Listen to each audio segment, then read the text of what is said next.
tarde, gente boa, tá começando o Globo Esporte, a semana tá começando bem. Amanhã tem Brasil e Bolívia ao vivo na Globo, hein? Se liga no horário, 8h30 da noite, para não se perder, um pouquinho mais cedo do que costuma ser os Jogos da Noite. Marcelo Correge, hoje a galera já parte para Bolívia, deixa eu conversar com ele aqui. Hein, Correge, ainda tá em Teresópolis, né? Curtindo o friozinho de Teresópolis, agora a seleção vai para altitude. É isso, Escobar. Boa tarde para você, boa tarde a todos. O último treino da seleção brasileira aqui na Granja Comari começou por volta das 10 da manhã, acabou agora há pouco. Nesse momento, a delegação está almoçando.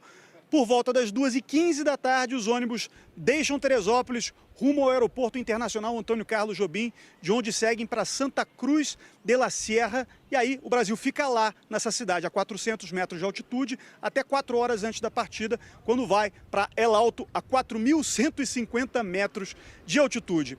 Informação importante sobre o treino que acabou agora há pouco. O repórter do GE, Bruno Cassus, conseguiu apurar o time que treinou com o Carlo Ancelotti. Tem Alisson no gol, Wesley, Fabrício Bruno, Alex e Caio Henrique. No meio-campo tem Andrei Santos, Bruno Guimarães, Lucas Paquetá. E no ataque, Luiz Henrique, Samuel Lino e Richarlison. Portanto, só 3 jogadores que foram titulares contra o Chile na quinta-feira no Maracanã. Antes disso, teve a entrevista coletiva do técnico Carlo Ancelotti, que já tinha dito que faria muitas mudanças, mas falou também sobre a altitude da Bolívia. Uma novidade para ele. Eu não tenho muita experiência nisso. Só uma vez, em 86, joguei o Mundial. Mas temos que considerar que o equipo nacional do Brasil jogou aí muitas vezes e muitas pessoas que trabalham agora aqui têm experiência. A ideia que temos mudar um pouco a estratégia, sim, e também alguns jogadores. Muito bem, mestre Ancelotti falando português cada vez melhor. Quem tá cheio de moral na seleção é menino Estevão. Fez o primeiro gol dele no último jogo, tem sido titular com o Ancelotti. Bruno Cortes bateu um papo legal com ele. Precoce desde sempre no futebol. Estreou cedo como profissional, na seleção, no futebol europeu. O feito mais recente foi o gol que abriu o placar da vitória sobre o Chile na última quinta-feira. Estevão! É o nome do primeiro gol com a camisa brasileira! Nunca tinha jogado no Maracanã, primeira vez. Então, por tudo que representa o Maracanã, tudo que representa a seleção brasileira, acho que não poderia ser melhor. A primeira vez no Maracanã se tornou ainda mais inesquecível para Estevão por conta do primeiro gol pela seleção. E tá aí uma coincidência nesse começo de história do atacante, jogando pelo Brasil com o início de quem foi o maior de todos os tempos a vestir essa camisa. O primeiro gol de Pelé na seleção também foi no Maracanã. 1957, Copa Roca. O Brasil perdeu para a Argentina por 2-1, mas apresentou ao mundo a genialidade e o faro de gol de Pelé. 68 anos depois, nada de comparações. Estevão quer apenas seguir um caminho que começou a ser trilhado em setembro do ano passado, quando estreou pela seleção. O maior objetivo, acho que, de todos os jogadores são a Copa do Mundo. Há menos de um ano da Copa, Estevão está em alta com o professor Ancelotti. Foi titular em 2 dos 3 jogos comandados pelo italiano. Nos treinos ou na intimidade da concentração, as conversas entre comandante e comandado são frequentes. A gente fala inglês, espanhol, ele também gosta do que eu falo inglês, que gosta que eu aprenda inglês. Se Ancelotti tem demonstrado progresso no português, Estevão faz aulas de inglês para se sair bem na nova casa. Ele acabou de chegar ao Chelsea e já tem até música.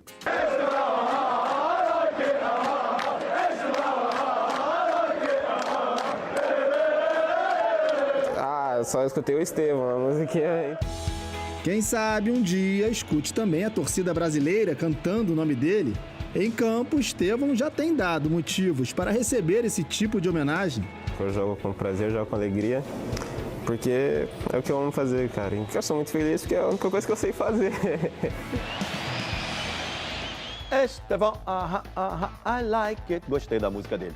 Líder, Flamengo, se preparando para enfrentar o Juventude domingo pelo Brasileirão. E olha que legal, Arrascaeta e Varela já estão de volta. O Uruguai liberou a dupla antes do fim da data FIFA. O Arrasca está 100%, meteu o gol, jogou bem, foi super elogiado lá pelo técnico Marcelo Bielsa. E o Varela também mandou bem, mas teve um quadro de pubalgia. Vai ser avaliado, então, pelo departamento médico do Flamengo. Tomara que não tenha nada demais, né?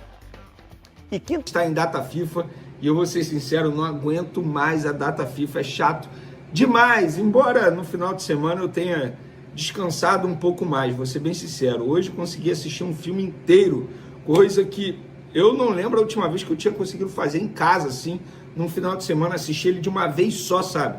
Eu sempre assisto parando, porque tem que trabalhar e tal, produzir conteúdo, ir a Maracanã. Hoje não, consegui assistir numa tranquilidade danada. Muito bom o filme, inclusive.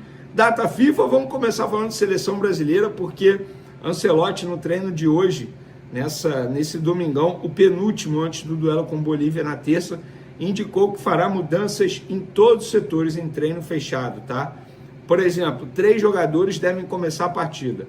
Fabrício Bruno, zagueirão, que hoje é do Cruzeiro, já passou pelo Flamengo. Alexandro, zagueiro, que inclusive passou pela categoria de base do Flamengo. E Lucas Paquetá, outro jogador cria das categorias de base do Flamengo. Esses 3 treinaram entre os titulares. No ataque também deve ter mudança. Fica a expectativa para Samuel Lino, jogador do Flamengo, ser titular. Sobre Lucas Paquetá, a gente fala muito do Luiz Henrique contra o Chile, mas Lucas Paquetá entrou muito bem e eu acho que em breve ele vai se tornar titular dessa seleção brasileira. Fica aí as informações para vocês sobre a seleção, mas agora falaremos de Flamengo, porque hoje a Flamengo TV divulgou um vídeo de uma entrevista com Eric Pulgar, reforçando a informação que a gente trouxe no último vídeo, que ele vai fazer uma tomografia nessa semana para saber como está o processo de recuperação no local da lesão, que foi no quinta metatarso. Se tiver 100% local, ele já inicia a etapa final para poder voltar, e aí demora cerca de 15 a 21 dias. Mas o Pulgar falou: já me sinto super bem, sem dor, fazendo mais trabalhos e carregando mais peso. Estou cada vez mais perto de voltar ao campo e ansioso para treinar com o grupo. Nós também estamos ansiosos para ver o Pulgar de volta ao Flamengo. Eu acho que quando o Pulgar ficar à disposição, vai dar um certo alívio ao Felipe Luiz para eventualmente poupar o Jorginho, que hoje para mim é titular absoluto. E aí fica a dúvida: Pulgar, Jorginho e Saul? Independentemente de qual seja a escolha vai ser muito boa, porque estamos falando de 3 grandes jogadores. Mas na ausência do Pulgar, Saul e Jorginho tem tudo para se tornar aí a melhor dupla de volantes do futebol brasileiro. Eu falo na ausência do Pulgar porque, repito, o Pulgar tem chance de ser titular e o Saul ficar como opção. Galera, essa semana aí sem jogos, né? Continua sem jogo. E como que vai ser a agenda do Flamengo para essa semana? Todos os dias treino às 9h30 da manhã, exceto na terça-feira, quando terá folga para o elenco. A viagem para Caxias do Sul será no sábado, dia 13, no período da tarde. O Flamengo enfrenta o Juventude no domingo, próximo domingo, dia 14, às 4 horas da tarde, no estádio Alfredo Jaconi, lá em Caxias do Sul. Jogo difícil. O Flamengo tropeçou na última rodada, 1-1 com o Grêmio em casa, e precisa vencer para continuar na liderança. Agora vamos falar do assunto mais importante desse vídeo.